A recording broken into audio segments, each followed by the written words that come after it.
TS assembly సమావేశాలు కొనసాగుతున్నాయి. ప్రస్తుతం సబితా ఇంద్రారెడ్డి మాట్లాడుతున్నారు. లైవ్ చేద్దాం. రైతులు నిజంగా సంతోషంగా ఉండగలుగుతారు అధ్యక్ష.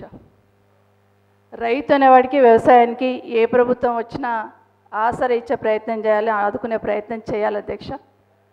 గతంలో కూడా 2004లో కాంగ్రెస్ ప్రభుత్వం ఉన్నప్పుడు కూడా ఉచిత విద్యుత్ ఇస్తామంటే ఆ రోజు హేళన చేసిన సందర్భాలు చూసాం అధ్యక్ష. కానీ ఆ రోజు ఇచ్చి చూపించిన సందర్భం, ఆ రోజు 7 గంటల ఉచిత విద్యుత్ ఇచ్చిన ఆ మూలమే ఈరోజు 24 గంటల ఉచిత విద్యుత్ ఇవ్వడానికి బీజం పడిందన్నది మాత్రం మర్చిపోద్దని గుర్తు చేస్తున్నాను అధ్యక్ష. దాంతోపాటు రైతుకి అప్పుల బారి నుండి బయటపడేయాలంటే రైతు చేసిన అప్పులను రుణమాఫీ చేయాలనేది ఆ రోజు యూపీఏ ప్రభుత్వం తీసుకున్న నిర్ణయంలో భాగంగా ఆ రోజు రుణమాఫీ చేయడం. అదే ఈరోజు ఏ ప్రభుత్వాలు వచ్చినా కూడా రైతుకున్న ఈ భారాన్ని తగ్గించాలనే ప్రయత్నం చేస్తుండనేది ఒకసారి గమనించాలని కోరుతూ, రైతులకి ఎంత సాయం అందించినా తక్కువే అధ్యక్ష.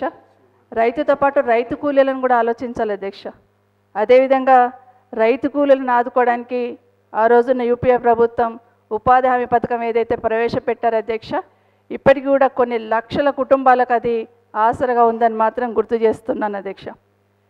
ఈరోజు రైతు బంధు పథకం కింద ఎకరాకి 5,000 నుండి 10,000 వరకు ఇస్తామని ప్రభుత్వం నిన్న బడ్జెట్లో ప్రస్తావించారు అధ్యక్ష.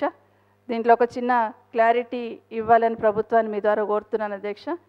కేంద్ర ప్రభుత్వం ప్రకటించిన కిసాన్ సమ్మాన్ యోజన కింద వచ్చే నిధులు దీనికి అదనంగా ఇస్తారా, లేకపోతే రాష్ట్ర ప్రభుత్వం కేంద్ర ప్రభుత్వం కలిపి 10,000 అనేది ఒక క్లారిటీ ఇవ్వాలని కోరుతా ఉన్నాను అధ్యక్ష. ఈ రైతు బంధుకు సంబంధించి అధ్యక్ష, కొంతమంది రైతులకి రైతు బంధు వేస్తున్నట్టు మెసేజ్లు వచ్చాయి కానీ వాళ్ళకి బ్యాంకులలో డబ్బులు జమ కాలేదు అధ్యక్ష. ఉదాహరణకు రంగారెడ్డి జిల్లాలో 99,000 మంది ఇప్పటికీ బ్యాంకుల చుట్టూ తిరుగుతున్నారు అధ్యక్ష. మెసేజ్లు మాత్రం వచ్చాయి అధ్యక్ష, వాళ్ళకి మీ బ్యాంకులలో డబ్బులు పడ్డాయి, వెళ్ళి తీసుకోండి అని. కానీ ఇప్పటి వరకు ఆ డబ్బులు జమ కాలేదని ప్రభుత్వం దృష్టికి తీసుకొస్తున్నాను అధ్యక్ష. ఇప్పటికీ కూడా వాళ్ళ బ్యాంకుల చుట్టూ దాదాపు 99,000 మంది ఒక రంగారెడ్డిలో తిరుగుతున్నారు అధ్యక్ష.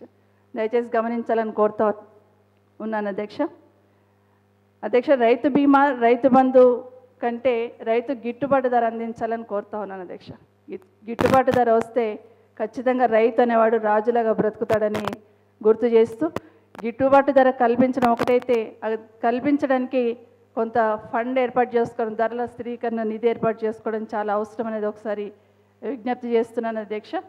గిట్టుబాటు ధర వచ్చే వరకు గోదాములు బాగా కట్టుకున్నామని మన తెలంగాణ రాష్ట్ర ప్రభుత్వం చెప్తా ఉన్నారు అధ్యక్ష. గిట్టుబాటు ధర వచ్చే వరకు గోదాములను వాడుకోవచ్చునని రైతులకు అవగాహన కల్పించాల్సిన అవసరం కూడా ఉంది అధ్యక్ష.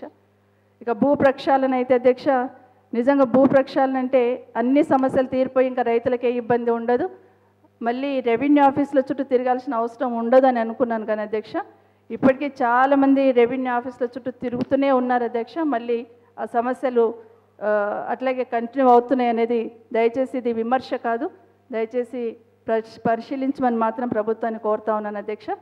ఇక రైతు రుణమాఫీ గతంలో లాగా కాకుండా ఒకేసారి చేస్తే బాగుంటుందని ప్రభుత్వానికి విజ్ఞప్తి చేస్తున్నాను అధ్యక్ష.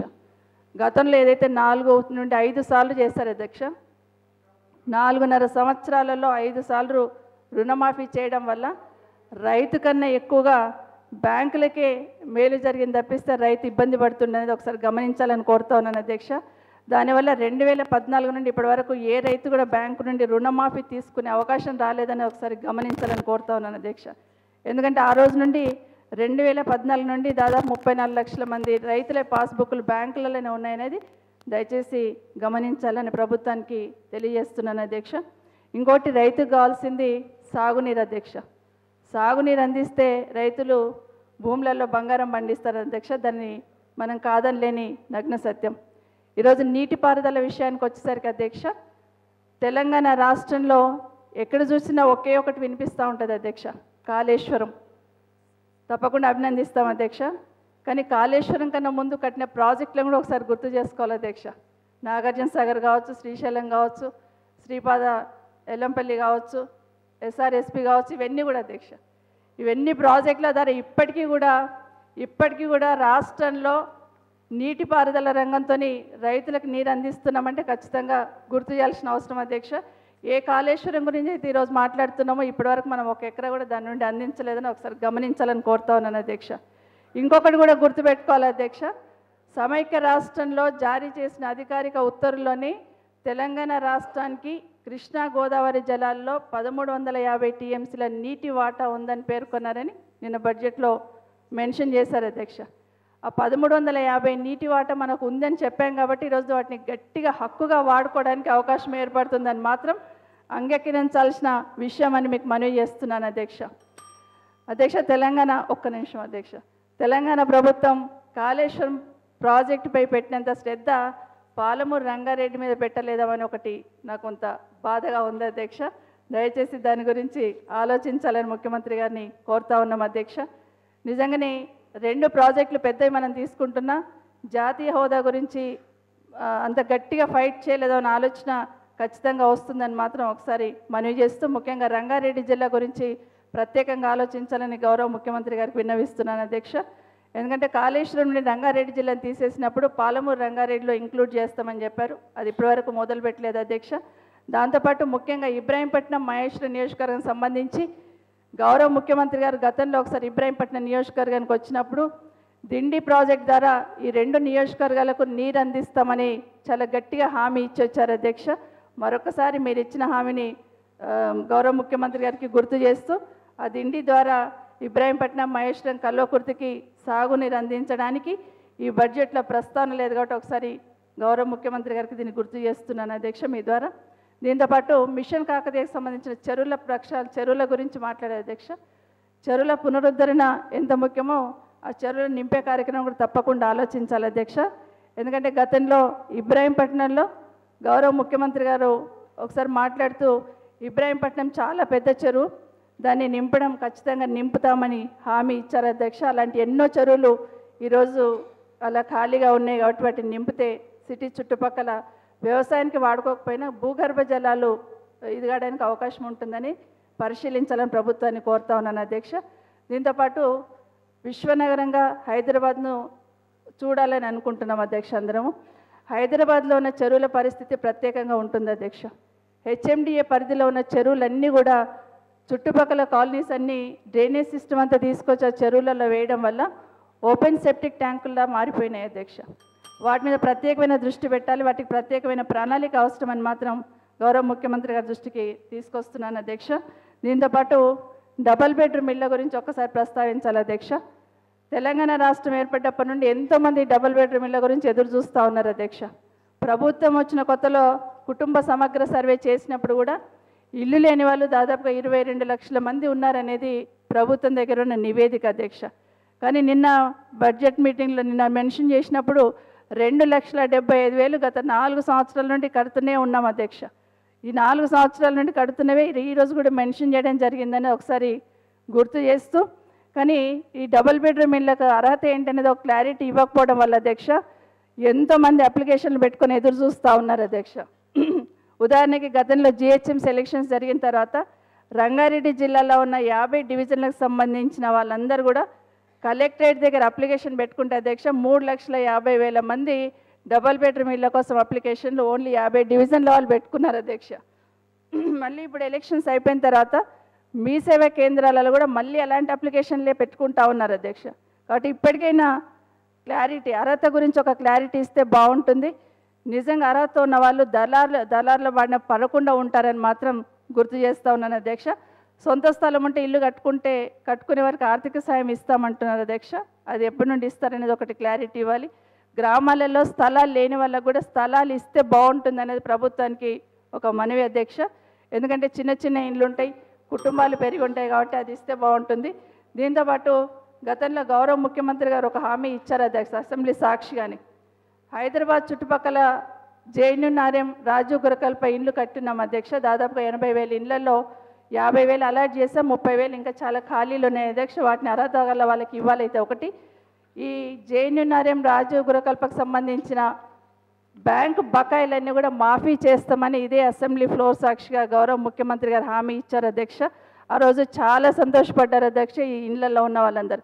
కానీ ఇప్పుడు బ్యాంకు వాళ్ళందరూ చాలా జబర్దస్త్గా లోన్ కట్టాలని చాలా వాళ్ళని వేధిస్తున్నారు అధ్యక్ష. ఇప్పుడు కొంతమంది కట్టారు, ఇంకా కొంతమంది కడుతూ ఉన్నారు అధ్యక్ష.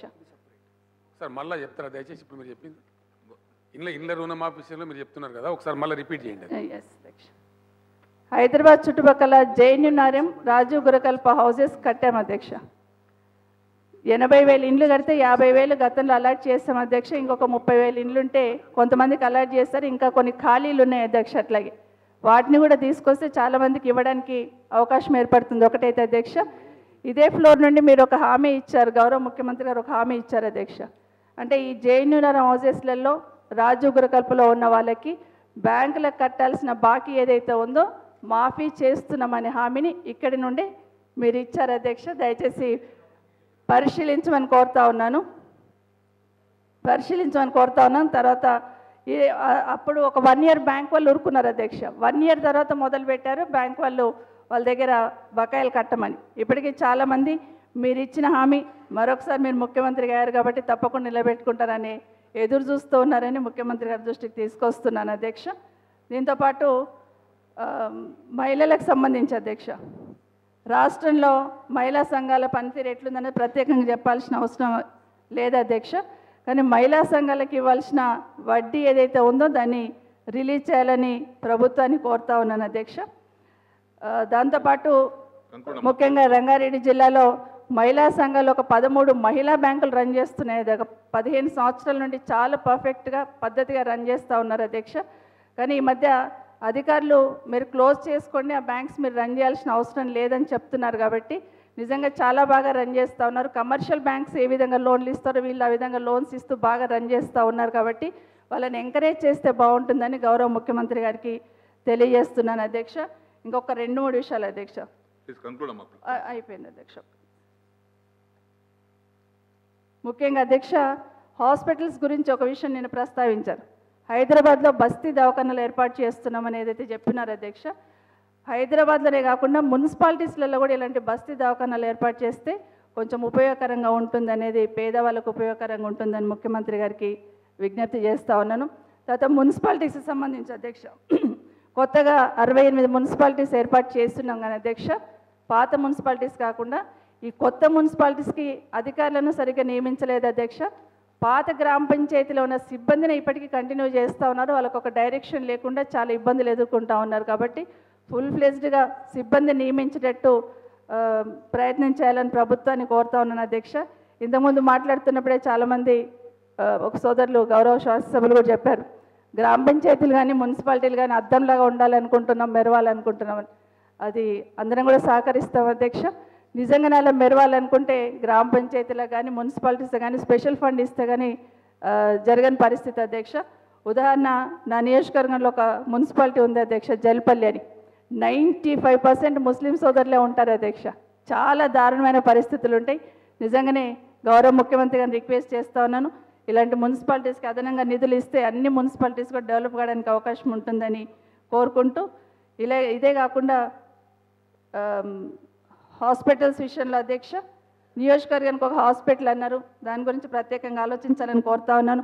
విద్యారంగం, స్కూల్ ఎడ్యుకేషన్ ఎంత ముఖ్యమో హైయర్ ఎడ్యుకేషన్ అంతే ముఖ్యం అధ్యక్ష.